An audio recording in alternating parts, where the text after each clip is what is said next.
يعني في هذا التدخل هذا، يعني بعد الوفاة ديال مرافق ديال صاحب الدراجة النارية هنا بمنطقة الحي المحمدي، و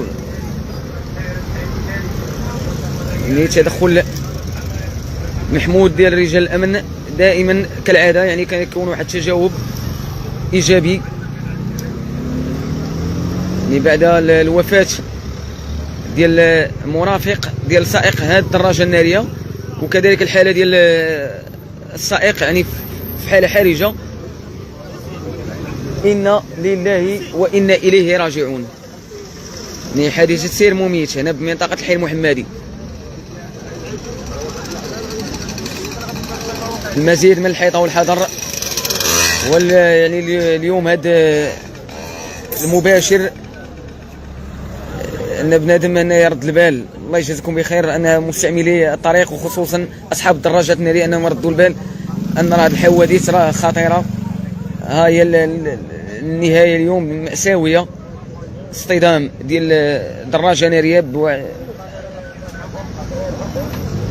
راه لا حول ولا قوه الا بالله العلي العظيم. بنادم يرد البال راه ماشي، وخصوصا انا ما كرهناش ان تكون واحد الحملات من طرف ولايه الامن الدار البيضاء على هاد الميكانيكي اللي كيصلحوا هاد الدراجات الناريه وكيقوموا بالتعديل ديالها. يعني تكون واحد الحملات يعني هادفه وفي المحاربه ديال هاد الظاهره هذه ديال تعديل الدراجات الناريه. يعني التعديل ديال الدراجات الناريه اليوم راه اصبح يعني راه كيشكل واحد الخطر كبير. راه دراجه اليوم ولات دراجه كتخرج يعني 49 كتمشي كتعدل عند واحد يعني المساح ديال الدراجات كيعدلها كتولي كتمشي ب 120 130. ربما كتم الاستغلال ديالها من طرف بعض يعني سامحهم الله يعني المجرمين يعني في اطار الجريمه، يعني السرقات بالخطف، وكتكون واحد الاستغلال ديال هاد الدراجات المعدله. يعني لا شحال ما شفنا ان مجموعه ديال الفيديوهات انا كيوثقوا ان انا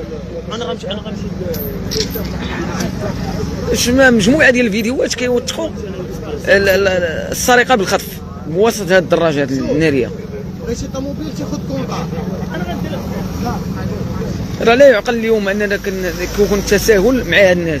هاد الناس راه من الناس اللي كيساهموا في هاد التنامي ديال هاد الجريمه، راه كيشاركوا حتى هما. يعني الواحد كيعدل واحد الدراجه ناريه هاك اللي راه كتساهم في واحد الجريمه.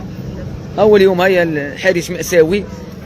جوج ديال الشباب يعني كانوا غاديين بواحد السرعه، يعني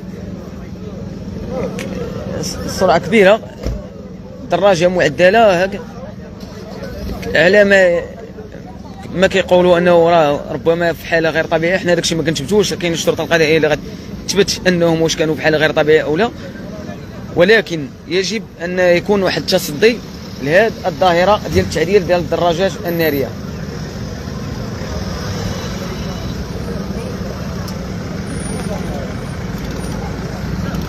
شو الدراجه كيفاش ولات، شو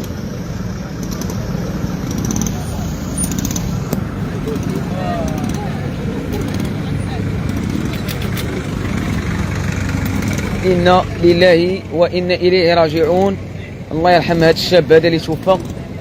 اليوم أنا ما كنحملوش مسؤولية لأي حد. كاينة الشرطة هي اللي كتثبت أن هاد الشباب واش كانوا يعني في حالة طبيعية أو غير طبيعية، أو واش هما اللي من لهم مشكل. كما كتشوفوا الوضعية